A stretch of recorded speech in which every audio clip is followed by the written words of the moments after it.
What is the difference between a structure and an event?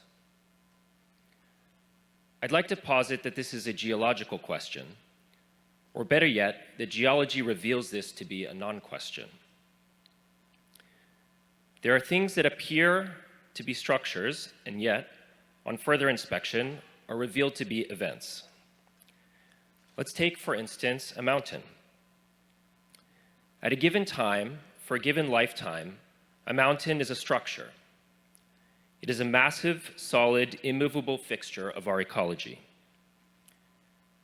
But mountains are formed by tectonic plate convergence, land that crumples and folds as massive bodies of Earth crash into each other.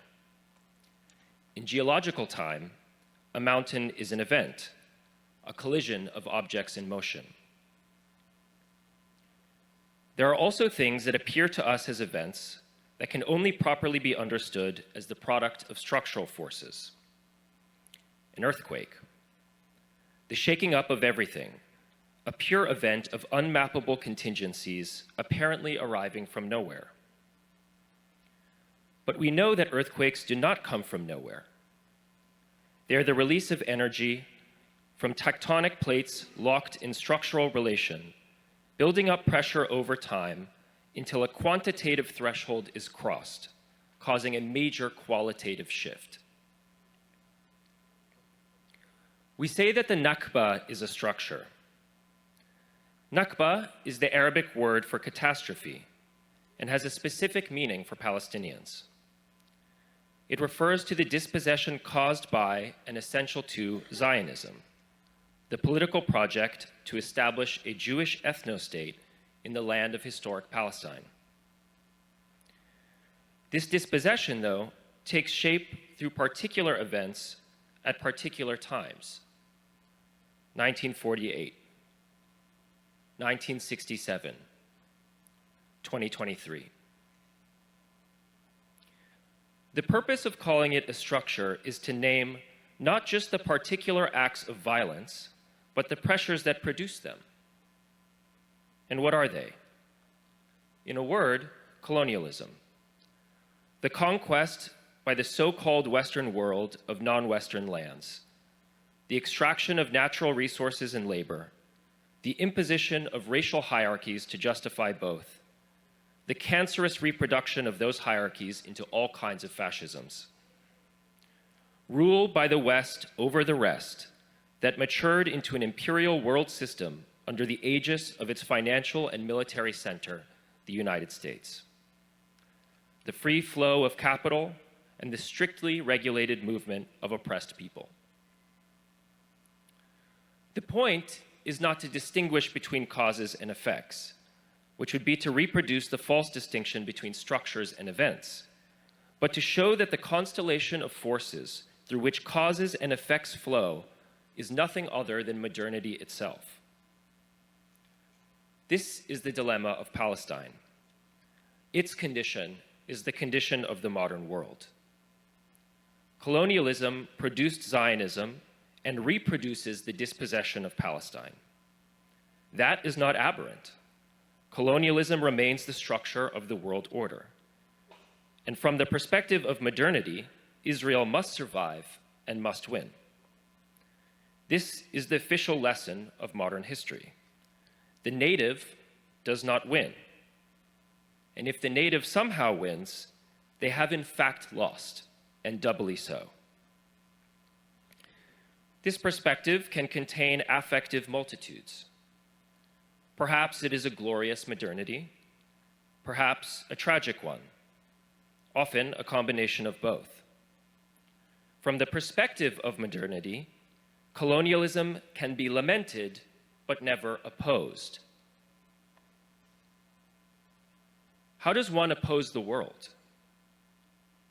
This is the question revolutionary Palestinians, in fact, revolutionaries everywhere, have been asking for generations.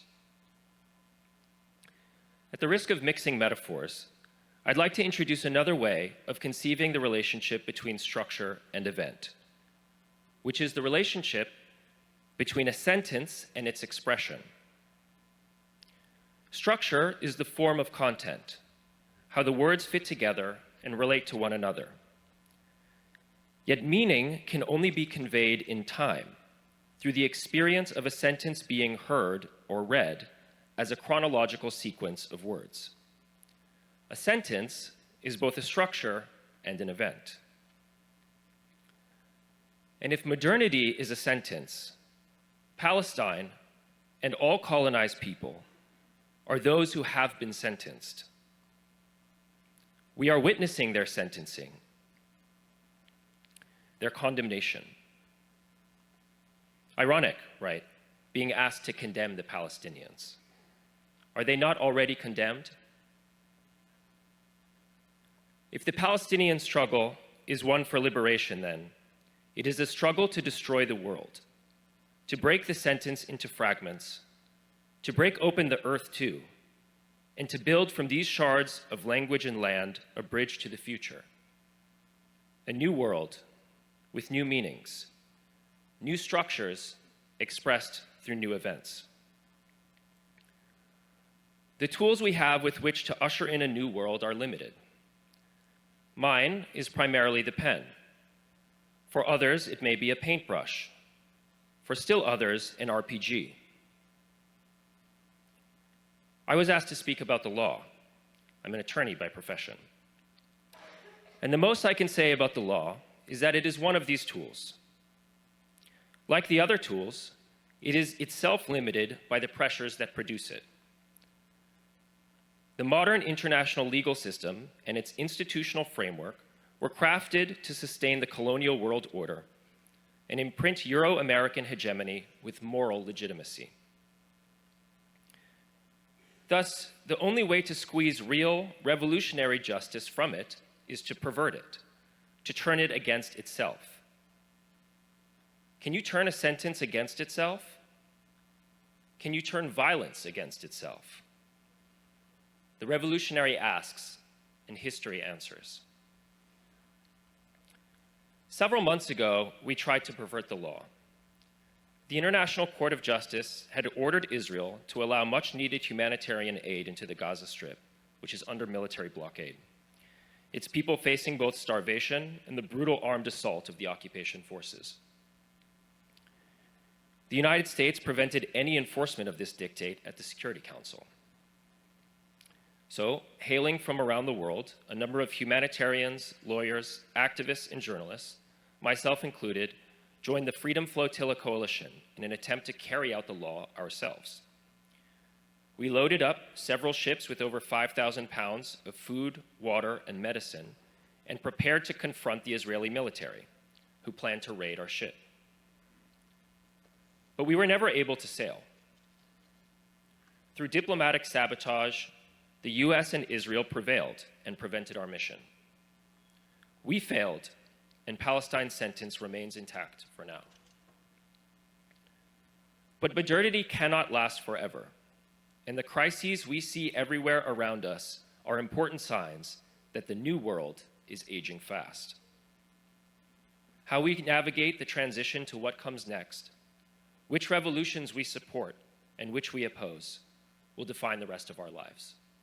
Thank you.